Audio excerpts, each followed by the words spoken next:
दोस्तों, आप लोगों ने अगर अम्बेडकर बारे में नहीं पढ़ा है तो ज़रूर पढ़िए। बहुत ज़रूरी है पढ़ना। आप देखेंगे अगर उस आदमी, तो मुझे ये लगता है कभी कभी कि ये आदमी पागल क्यों नहीं हुआ, क्योंकि किसी भी आदमी को, ऑर्डिनरी आदमी के ऊपर में अगर इस तरह का प्रेशर हो जिस तरह का उसने झेला है तो शायद पागल ही हो जाए। वो आदमी कोलंबिया से पढ़ के आता है, जहाँ उसको की नौकरी है वहाँ उसको घर नहीं है, घर तलाश करता है, घर मतलब सर्किट हाउस में वहाँ उसको, क्योंकि वो दलित है तो उसको नहीं मिलता है। तो वो एक अपने हिंदू दोस्त के पास में गए, ऑटोमेटिकली वो हिंदू दोस्त ने बोल दिया उनको, भाई मेरे ख़ानदान वाले तो तुम्हें नहीं रखेंगे, तो जाओ। क्रिश्चियन के पास जाता है क्योंकि क्रिश्चियन सबसे लिबरल है, तो उस क्रिश्चियन ने भी उनको नहीं रखा अपने घर में। ये सोचने की बात है। वो एक मुसलमान दोस्त के पास में गए, वहाँ तो ये हो गया कि उनको नहाने भी नहीं दिया, उन लोगों का जो तालाब था उसके अंदर में। ये आदमी वहाँ से निकला है। इंडिया का संविधान हम जिसको बोलते हैं कॉन्स्टिट्यूशन, वो हम लोगों को दिया है। हमारे कॉन्स्टिट्यूशन में कास्टिज़म को ख़त्म क्यों नहीं कर दिया? क्या ही हो सकता है कि एक आदमी एक ख़ानदान में पैदा हो, एक परिवार में पैदा हो तो वो ऊपर चला जाएगा, और दूसरा आदमी एक दूसरे ख़ानदान में पैदा हो, दूसरे परिवार में पैदा हो तो वो नीचे चला जाएगा? ये कैसा अद्भुत नियम है। कोई भी सभ्य समाज के लिए मुनासिब नहीं है। इतने अफसोस की बात है कि 75 साल और शायद हम अमृतकाल एंजॉय कर रहे हैं, उसमें आदमी को आदमी बनाने के लिए जो हक देना है हम उसे देने को तैयार नहीं है। अगर हमारे कोर्ट को इसमें शर्मिंदगी नहीं नज़र आता है तो पता नहीं हम कैसे नज़रिया लाएंगे कोर्ट के लिए। ये एक हिंदुस्तान की बहुत बड़ी बदनसीबी है कि 2026 में भी हम लड़ना पड़ रहा है कि हमें हमारा हक वापस दे दो। इतने अफसोस की बात है कि 75 साल और शायद हम अमृतकाल एंजॉय कर रहे हैं, उसमें आदमी को आदमी बनाने के लिए जो हक देना है हम उसे देने को तैयार नहीं है। बड़ा डरावना है। इसको इस तरह से समझिए कि एक डायरेक्शन से ब्राह्मण आएगा, वो शेड्यूल कास्ट वुमन के साथ में कोहेबिटेशन करेगा, पहला बच्चा उसको वहाँ से होना होगा। ये शर्मिंदगी की बात नहीं है। अगर हमारे कोर्ट को इसमें शर्मिंदगी नहीं नज़र आता है तो पता नहीं हम कैसे नज़रिया लाएंगे कोर्ट के लिए। एक बहुत इम्पॉर्टेंट व्यक्ति रहे हैं मैथ्यू मैथ्यूसन। ये एक मिशनरी थे। वो ऑक्सफोर्ड मिशन इंग्लैंड से आए थे, कलकत्ता के बाहर एक ऑर्फनेज इस्टेब्लिश करने के लिए। तो उस ज़माने में फ़ोन वोन तो होता नहीं था, ख़तों के ज़रिए वो अपने ऑक्सफोर्ड मिशन को लिखते रहते थे। तो 2 चिट्ठियाँ उनकी बड़ी मशहूर हुई हैं। एक में उन्होंने लिखा, जो 1920s में उन्होंने लिखा था कि ये हिंदुस्तानी कैसे पागल लोग हैं, ये इतने पढ़े लिखे भी नहीं हैं, गरीब हैं, सेहत भी अच्छी नहीं है वगैरह वगैरह, और ये इंडिपेंडेंस पाने के लिए, अपनी स्वतंत्र पाने के लिए अपनी ज़िंदगी को दांव पे लगा रहे हैं। ये लिखा उसने। क्या वो सही था? इसका जवाब उसने खुद ही दिया जब वो 40s में एक खत लिख रहा था, और इसमें उसने लिखा कि मैं कुछ दिनों से सोच रहा हूँ और समझने की कोशिश कर रहा हूँ कि हर एक हिंदुस्तानी इतना क्यों चाहता है कि मैं इंडिपेंडेंट हो जाऊँ, फ्री हो जाऊँ। तो उन्होंने बोला अभी इंग्लैंड में बम्बार्डमेंट चल रहा है, जाहिर सी बात है, सेकेंड वर्ल्ड वॉर में बम्बार्डमेंट हो ही रहा था। तो उन्होंने बोला मैंने जब इमेजिनेशन करना शुरू किया, इंग्लैंड जो है वो डिफीटेड हो जाएगा जर्मन से, और जर्मन इस देश के मालिक बन जाएंगे। German will be rich and English man will be poor.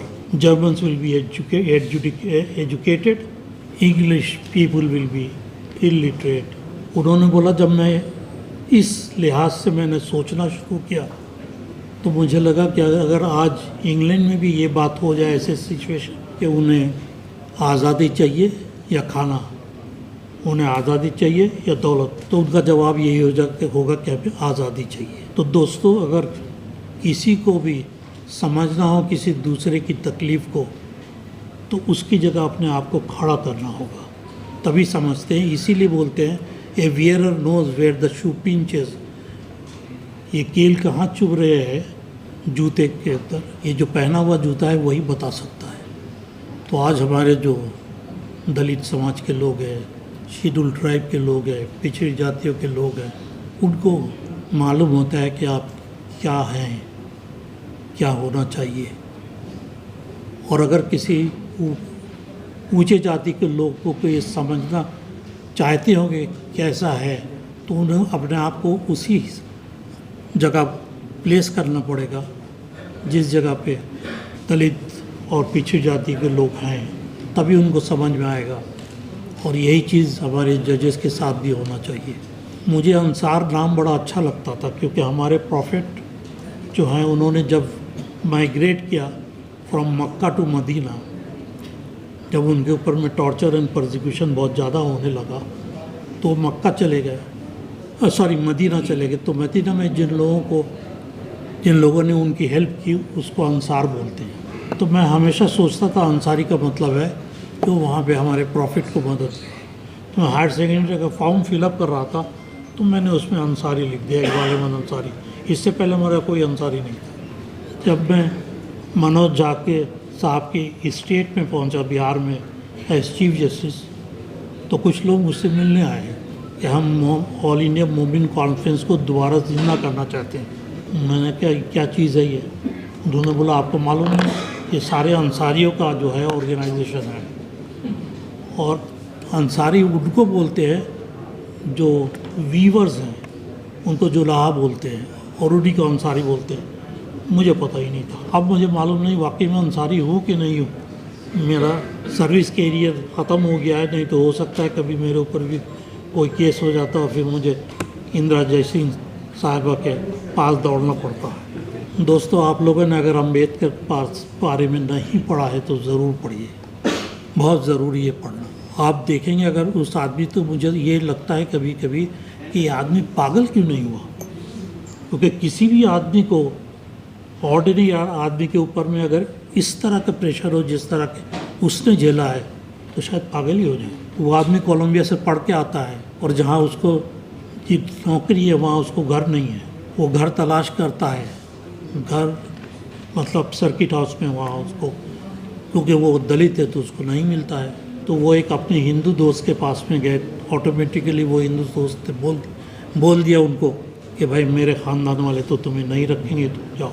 फिर वो एक क्रिश्चियन के पास जाता है, क्योंकि क्रिश्चियन सबसे लिबरल है। उस क्रिश्चियन ने भी उनको नहीं रखा अपने घर में। ये सोचने की बात है। वो एक मुसलमान दोस्त के पास में गए, वहाँ तो ये हो गया कि उनको नहाने भी नहीं दिया, उन लोगों का जो तालाब था उसके अंदर में। ये आदमी वहाँ से निकला है। और इंडिया का संविधान हम जिसको बोलते हैं कॉन्स्टिट्यूशन, वो हम लोगों को दिया है। मुझे अभी तक ये समझ में नहीं आया कि हमारे कॉन्स्टिट्यूशन में कास्टिज़म को ख़त्म क्यों नहीं कर दिया। क्या ही हो सकता है कि एक आदमी एक ख़ानदान में पैदा हो, एक परिवार में पैदा हो तो वो ऊपर चला जाएगा, और दूसरा आदमी एक दूसरे ख़ानदान में पैदा हो, दूसरे परिवार में पैदा हो तो वो नीचे चला जाएगा। ये कैसा अद्भुत नियम है। कोई भी सभ्य समाज के लिए ये मुनासिब नहीं है। मैं जो लोग कमज़ोर हैं उनको तो नहीं बोलूँगा, लेकिन जो स्ट्रॉन्ग है, जो अपर कास्ट से आते हैं, मैं उनको यही बोलूँगा कि अपने आप को रिवर्स कर लो और समझो कि तुम वहाँ पे होते तो क्या होता। मैं एक ख़ानदान में पैदा हुआ, मुसलमान था वो ख़ानदान, तो मैं मुस्लिम हो गया। हमारे जहाँ साहब पैदा हुए एक हिंदू ख़ानदान में, तो हिंदू हो गए। ये हमारे ऊपर था कि मैं कहाँ पैदा हो जाऊँ, या उनके ऊपर में था कि वो कहाँ पैदा हो जाए। ये एक हिंदुस्तान की बहुत बड़ी बदनसीबी है कि 2026 में भी हम लड़ना पड़ रहा है कि हमें हमारा हक वापस दे दो। पता नहीं हमें कभी हक दिया गया था कि नहीं दिया गया था, हमें मालूम नहीं, लेकिन आज चाहता है ये समाज कि उसे उसका हक दिया जाए। और मैं समझता हूँ कि ये रेगुलेशन जो है, जो बनाया गया था, इससे जो वंचित समाज है उसको ज़रूर फ़ायदा होता, लेकिन जो हायर कास्ट के लोग हैं उनके लिए कोई ख़राबी भी नहीं था, कोई बुराई भी नहीं थी। लेकिन इतना एजिटेशन हुआ, जिसने हमारे किसी साथी ने बताया कि टीवी पे ऐसे डिबेट चली, और वाकई में ऐसी चली। मैं भी समझा कि शायद ये गड़बड़ी है इस रेगुलेशन में। बाद में देखा तो रेगुलेशन में तो ऐसा कोई गड़बड़ी या ख़राबी नज़र नहीं आया, और अगर कुछ ख़राबी है तो हम उसको ठीक भी कर सकते हैं, लेकिन उसकी वजह से सारे रेगुलेशन को आप कंडेम कर दें, उसे फेंक दें उठा के, उसे दबा दें, ये शायद उचित नहीं है। मुझे जो बोलना चाहिए था शायद उससे ज़्यादा बोल गया। आप लोग जितना सुनना नहीं चाहते थे उतना मैंने सुना भी, तो मैं आप लोगों से अपनी तरफ से थैंक यू।